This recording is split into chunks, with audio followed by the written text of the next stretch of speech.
Hello, and thank you for watching this ag forecast for the Canadian Prairie.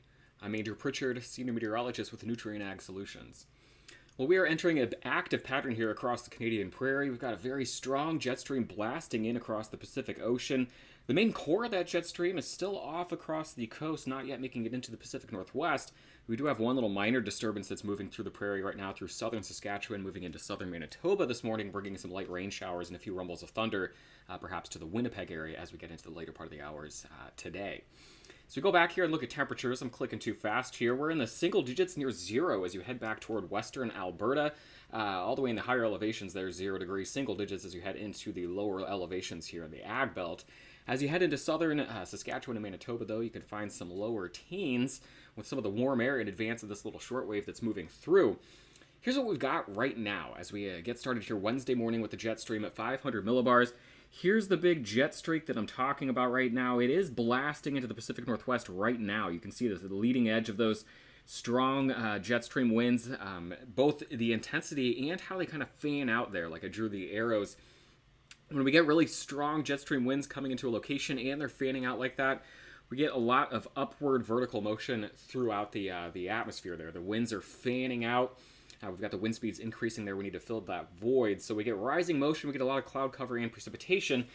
Now, as we head into this pattern, we're going to see a series of these waves making their way ashore across the Pacific Northwest and British Columbia, and then tracking across the Canadian Prairie. I'll just hit play on it right now, and you can see this just fire hose in the jet stream here that eventually gets us to a very amplified pattern. We're going to really, some of these waves are going to dig in across the U.S., digging a big added to as we go into the first few days of October.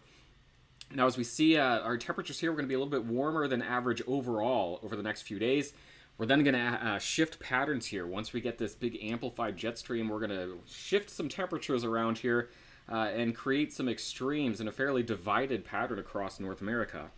If you remember the jet stream, as we get into this time frame here, October 2nd and 3rd, we've got the big ridge in the west, a big trough in the east. That forces a lot of warm air northward here along the western half of Canada and the United States. We're going to be pulling a lot of cold air south then across eastern Canada into the Great Lakes. So by the time we get to the first few days of October, it could be that the western half of the prairie is a little bit warmer than average, while the eastern half of the prairie a little bit cooler than average.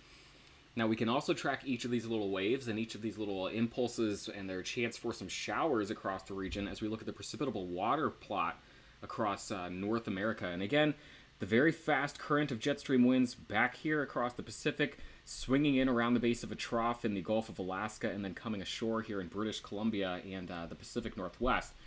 So here's the little piece of moisture right now trailing on the backside of this trough that's bringing the showers to southern Saskatchewan and Manitoba today. Here's the big shortwave that's coming in the Pacific Northwest in British Columbia right now.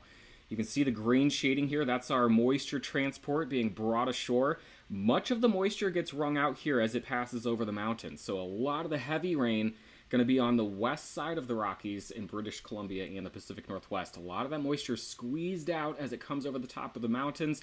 We do still get some moisture in here. Another round of showers, mostly north of Highway 16 as we go through the day Thursday.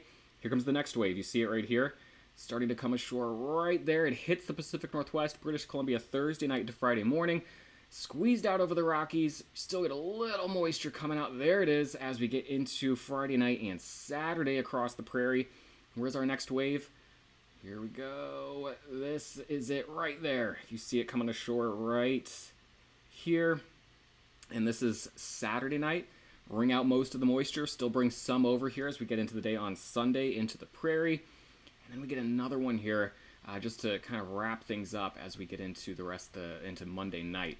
At that point, then, we've got this really amplified jet stream pattern. So now we're going to take this next little blast of moisture that's coming in, and it's not going to make it to the prairie. It's going to get kind of tilted back here. We might bring some up and over the top of that ridge to areas north of the prairie, but that kind of shuts down the active pattern as far as precipitation goes there. So it's a series of, I think I counted 3 there between now and Saturday, 4 if you count the one that's moving through the eastern half of the prairie right now. Like I said, much of the moisture wrung out as it comes over the top of the Rockies here. So precipitation between 50 to 100 locally higher millimeters of precipitation west of the Rockies. As you get into the area east of the Rockies here, let's go ahead and put a square around the ag belt. We'll go ahead and include you folks back here in Peace River. But you see a lot of it, we're going to be very active. We're going to see a lot of these storm systems, a lot of cloudy days, a lot of days that look like it could rain. But at the end of the day, moisture a little bit light here. This is through Saturday. Let's take a look at the high-resolution NAM model. We'll look at the precipitation forecast here instead of making you imagine it with the precipitable water plot. So here we go. We'll get this precipitation, these light showers out of southeastern Saskatchewan and southern Manitoba as we head through the day today. As we head into our Thursday, a lot of folks going to be dry, but north of Highway 16, that's where we could get some of those showers again with that first wave that comes in here. Again, much of the moisture going to be north of the Prairie. As we head into Thursday night, Friday morning, dry. Friday going to be probably sunny for a lot of folks across the Prairie. We'll be in between systems here. The next wave comes out here as we get into Saturday morning. Again, another chance for some light showers across the Prairie. We'll then look at the total precipitation from the NAM. This is just through Saturday morning. Again, relatively light, and folks in southern Alberta into southwestern Saskatchewan perhaps even being missed by this one. I know that some of you down here got dumped on last week, but that overachieving system there, a couple areas got about an inch or two of rain across that area. As we take a little bit further look out here, though, we can see that the last one here, that last big push of moisture on the back half of the weekend into early next week, that's the best chance, I think, for a good soak for a few people here. So quickly, going through the day Thursday, into Thursday night now, that system that's mostly north of us. Here we go with a quiet, probably Friday for a lot of folks. Saturday morning, we get that next one moving through during the day. Saturday, another chance for some light rain across the Prairie. Then here's the next one that comes in Sunday into Monday now. Right now, it looks like the European wants to bring this one into central Alberta Sunday night and then move it across the Prairie Monday. We're 5 days out from this, and it's a very narrow corridor here where the European wants to dump some heavier precipitation. So we'll have to watch this one because obviously north or south adjustments on that are going to make a big difference. But when we look at the total precipitation plot from the European, operational run, again, this is just one single weather model, and then we're 5 to 6 days out from that corridor there where it wants to dump 25 to 40 millimeters of precipitation. But again, the same pattern is clear as you look at the general ag belt across the Prairie. We're talking about a series of systems there bringing chances for rain just about every day. But a lot of that moisture being wrung out by the Rockies, I think a lot of people are going to be anywhere from 5 to 15 millimeters between now and early next week. We'll finish off here with the probability charts here from the European on the left, the GFS over here on the right. We're looking at the odds of picking up more than a half an inch, 12.5 millimeters of precipitation between now and Monday night. And this kind of illustrates the point. I just showed you we're going to be active, 3 to 4 systems making their way through. A chance for rain just about every day. A lot of cloudy days, but again, most folks, really low probability of picking up even 12.5 millimeters. As you head through central southern Alberta into southwestern Saskatchewan, that's where you've got a near zero chance. You really just start getting some of those probabilities as you get into western Saskatchewan and into Manitoba. So that's where right now I think the best chance for a soaking rain is going to be. And then I think the best chance for that soaking rain is accompanied by that Sunday night, Monday storm system. A zoomed out look at the total precipitation over the next week from the European once again, and then we'll go ahead and finish up looking at the temperatures here over the next 10 days. Calgary, this looks like it's off-centered here just a little bit. Calgary, your temperatures are going to be headed down as we head into the weekend. Highs in the upper teens into the weekend early next week. Same thing in Edmonton, just a slow decline before we start ridging early next week. We could see a big warm-up there as we get into the last couple days of September, the first few days of October, especially in the west.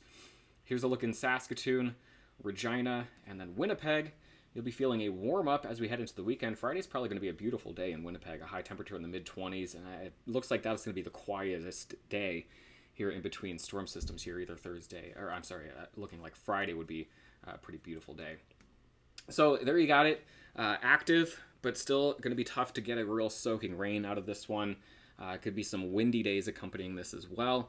And then we'll just have to talk again on Friday about that pattern change that we're headed to. Warmer in the west, cooler in the east as we head into next week.